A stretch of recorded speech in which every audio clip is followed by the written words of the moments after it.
For anyone who has seen prior content of mine, several months back I ceased speaking about Dragon Ball Super, which is one of the few ongoing contemporary series I pay attention to with level of seriousness, and that's primarily based around my prior associations with previous series within the franchise. Um, it's currently at episode 113. We're in this Tournament of Power arc. I have made stuff in the past relating to this subject. I gave up on it because there seems to be this level of intolerance if you have grievances with particular elements of the story. So I have, in sort of an attempt to get, I would say, my whole range of the series out of the way. I didn't like the first two arcs because they were just the movies, except crappier looking and stretched out. I didn't like, the tournament. The first tournament was okay. The future Trunks arc slash Goku Black arc slash uh, whatever you want to call it. That was I have a mixture of feelings about that. There was that story was convoluted. It was rushed. I haven't watched it already. I feel like it should die already. Yeah, I agree, Manny. I and that's another thing that this show has. The pacing is all over the place. It took them 20 episodes to get to the tournament, and that was the same length as the arc before that, which, in my view, had more weight to it, and they just skipped through things. And it got my nerve because I can recall during Z, where you'd have characters they would train for several episodes, and you'd be convinced they've been spending hours and hours, or doing this over and over again, and now they're stronger. In this, it's one episode of training. I can beat the bad guy. So I have grown distaste for that. Now, to get into the actual arc. So the tournament's been more interesting than the recruitment stuff, because that was more along the lines of I'm just going to walk around, introduce myself to somebody, show off their powers, and get that out of the way. Just as some reintroductory thing, the characters we were already established with. The actual tournament's pacing has kind of annoyed me a little bit. Yeah, World of Science. I'd recommend it. I recommend the original series over Z because, and this is something that is kind of amusing. They always say that you have nostalgia toward, if you like the original series more, nostalgia toward that because you saw it when you were younger. But I didn't see the original series in full until about 2 or 3 years ago, whereas I saw Z in full repeatedly just throughout my childhood. So that dismantles that theory. But again, it goes along the narrative of we can't actually defend what's going on with this series. So we have to try and say, okay, well, this is good because, they've been doing that since this. This was in the old show, so because it's in the new show, it's all right. It's vindicated. But I would say World of Sight, one of the biggest issues with this series is that after the first series, they go from being tactical about fighting to just who's stronger. And that's what this arc is kind of continuing the trend of. They've been hyping up this new character, Jiren, this villain, or not rather hero, as far as we know, that we've never seen before. He comes out of nowhere, has all this strength, is so powerful, he beats one of the prior main bad guys slash, for all intensive purposes, antagonist of the past seasons. We go, oh man, he's strong. Watch out, Goku. Oh, and how can Goku beat him? Is he going to figure out a way to get him while he's not looking? Is he going to use the whole team to fight against him so everyone gets to contribute to the demise of the bad guy? Nope, they're going to give him another form with another lack of explanation slash rationale, and we're supposed to watch that, be entertained. And how are you doing, Sanguine? Just watch it, be entertained, think that that's important, and move on, which has been the recurring theme of this series. they've also begun the habit.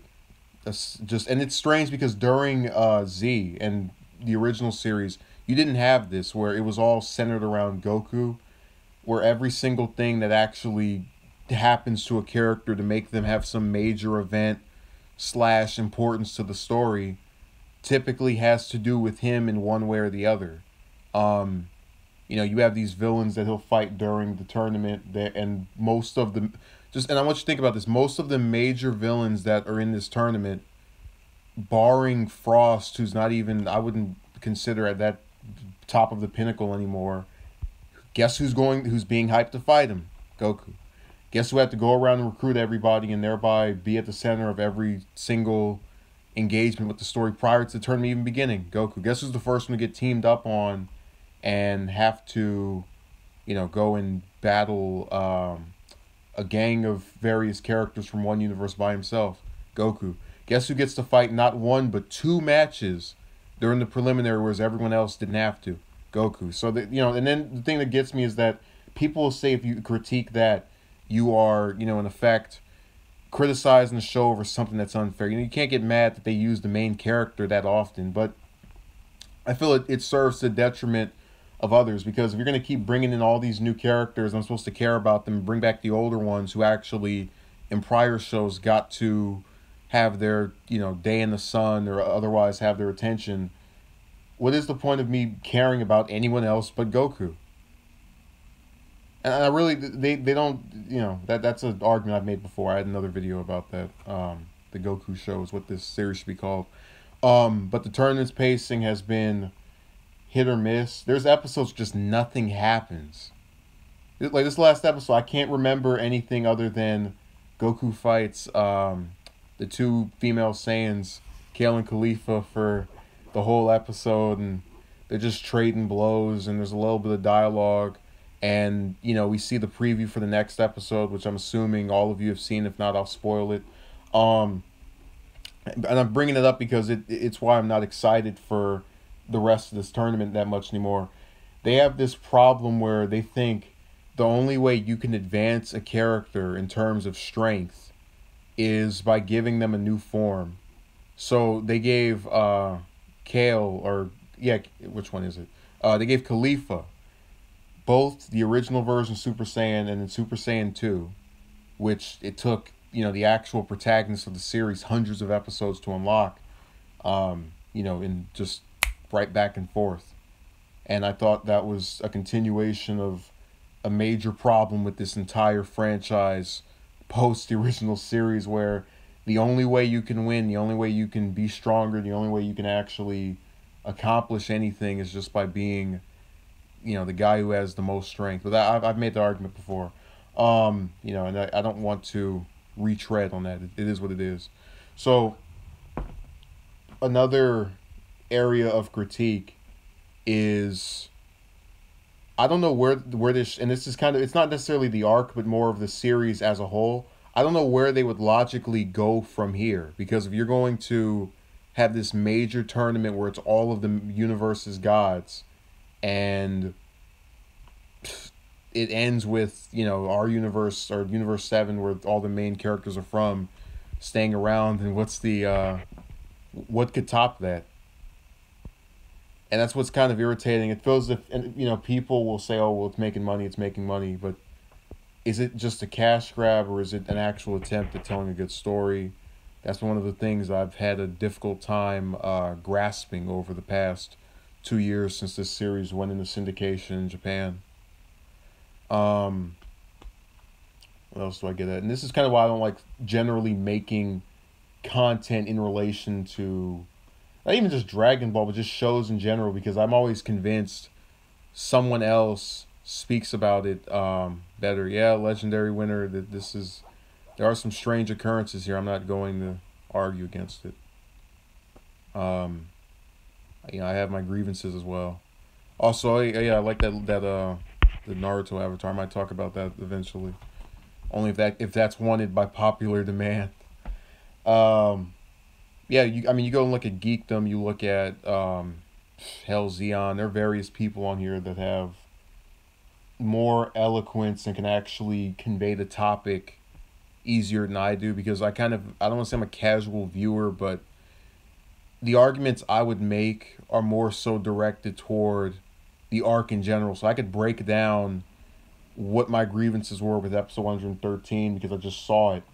If you ask me what I thought of 112, I have to just think to myself. I know that with the future Trunks arc, not to get off topic here, but that had this thing where every other episode was, in my view, not good. Then the other one was good or nice or of high quality.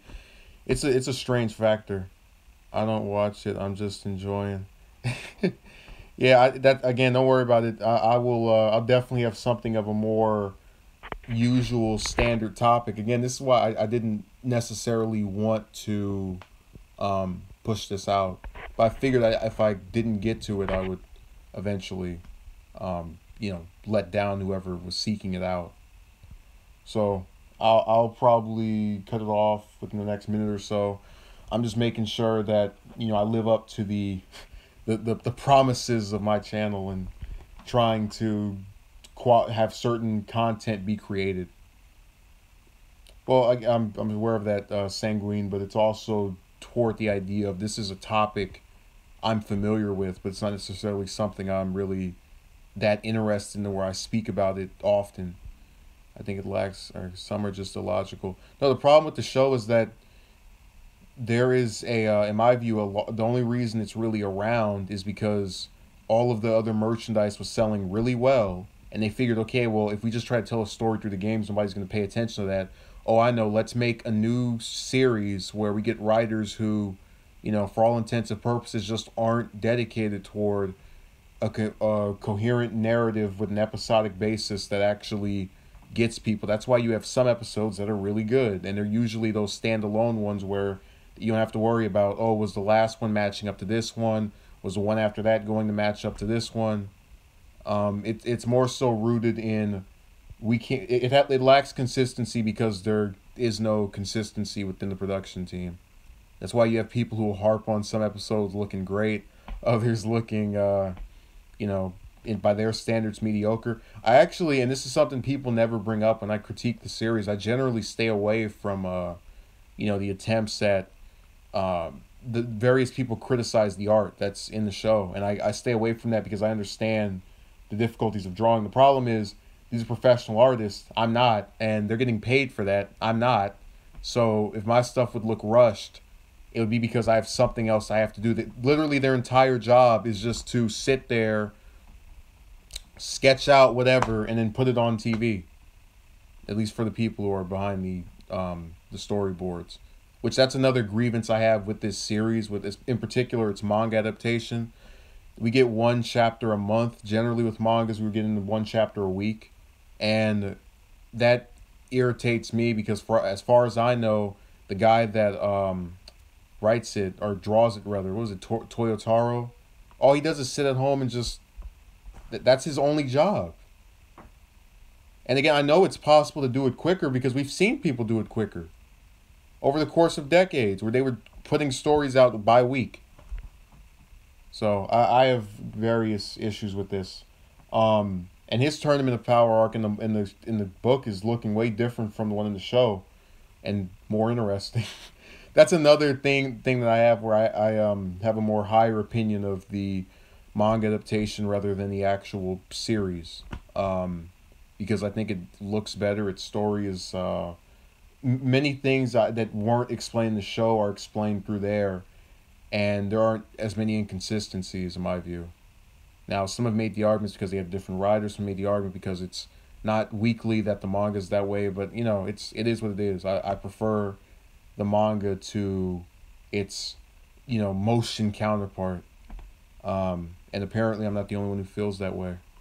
So I'll have something else out either later on the day or tomorrow. Thank you for watching, especially you, Mr. Pan. I don't know if that's Mr. or Miss. Your first name is. I'm sorry. And again, that's the recurring theme of, is this person male or female? I can't tell because one part of their name sounds male, the other part sounds female. It's a bit of gender confusion here. But that's part of just the issue we have with social media where people can just make accounts with whatever name and go online with it. So I'll have something else out sooner than later, probably either tomorrow or later on the day if I feel guilty enough. All right, thank you for clarifying, Miss Payne. So have a good day. I'll respond to most um, content that has come out. There have been a lot of breaking news stories I was planning on speaking about, like the New York thing and that TYT announced me yesterday. So those will get addressed. See you later.